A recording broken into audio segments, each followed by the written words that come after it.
Paano nilalagay ang barko sa tubig?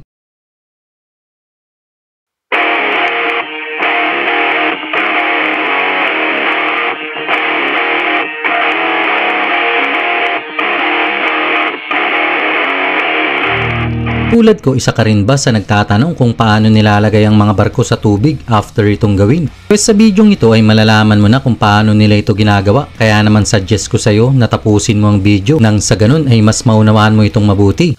This is Jepoy TV, simulan na natin. Unang sagot sa katanungang ito ay ang ship launching. Isa itong nakakabilib pero metikulosong parte ng paggawa ng isang barko kung saan isa itong paraan ng paglilipat ng barko o vessel sa tubig after nitong gawin.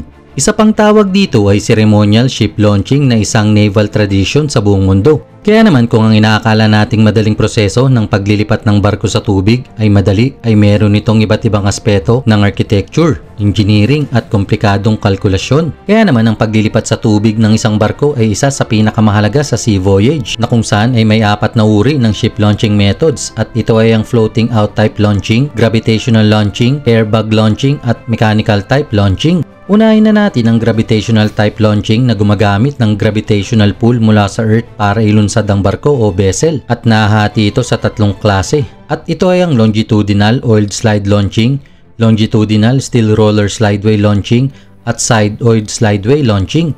Ang longitudinal oiled slide launching ang isa sa pinakalumang paraan ng launching system na kung saan ang sistemang ito ay ginagawa sa pamamagitan ng paggamit ng slideway at sa ilalim ng barko papasok ang tubig at wax o langis naman ang ginagamit para dumulas ang barko o vessel. Ang isa sa advantage ng paraang ito ay simple lang, ang mga equipment na ginagamit na pwedeng gamitin sa kahit na anong uri ng vessel. Yun nga lang ay nakakadumi ng tubig ang langis na ginagamit dito at mapanganib din ang paraan ng paggamit nito dahil may mataas na pressure sa harap ng bahagi ng vessel o barko sa tuwing ito ay ila-launch. Ang longitudinal steel roller slideway launching naman ay gumagamit naman ng rollers para ang friction ay mabawasan habang pinapadulas ang barko na kung saan high intensity steel rollers ang ginagamit dito kabilang ang mga steel board at security devices.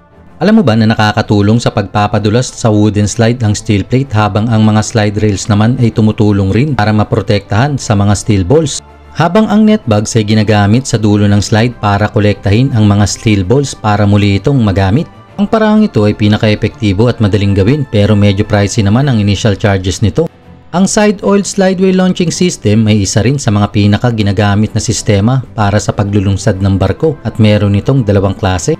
Ang una ay ang slideway na nasa tubig at ang barko ay dumudulas sa slideway patungo sa tubig habang ang ikalawa naman ang slideway ay hindi pa maaalis sa barko hanggat hindi pa ito dumudulas sa tubig. Pagkatapos ang barko ay nagiging steady alinsunod sa sarili nitong buoyancy at stability factors dahil ang ganitong paraan ay nangangailangan ng stability at lakas ng barko. Sunod naman ay ang floating out type launching. Ang floating out type launching ay isinasagawa para sa mga barko na itinatayo sa dry docks at inilulunsad sa pamamagitan ng pagpuno ng dock ng tubig. Ang floating out type launching system ay isang simpleng, epektibo at ligtas na proseso. Bagaman mataas ang initial investment, ito ang uri ng paraan na kadalasang ginagamit ng mga shipbuilders. Ang ikatlo ay ang mechanical type launching.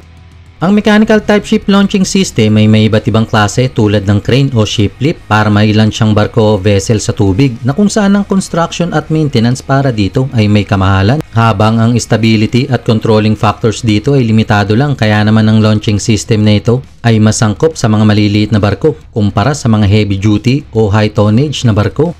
Ang ikaapat ay ang airbags launching. Ang paglulunsad ng mga barko gamit ang mga airbag ay isang makabago at ligtas na pamamaraan para ilunsad ang mga barko sa tubig. Karaniwang may hugis silindro ang mga airbag na ito at may hemispherical head sa magkabilang dulo kung saan gawa ang mga ito sa rubber layers at may high load capacity.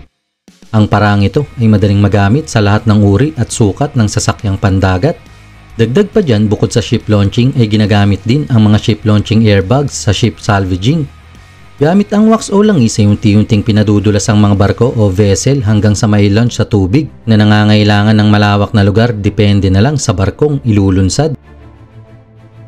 Ikaw, baka may alam ka pang launching method na ginagamit para mailagay ang barko sa tubig na hindi napasama sa ating listahan? Comment down below.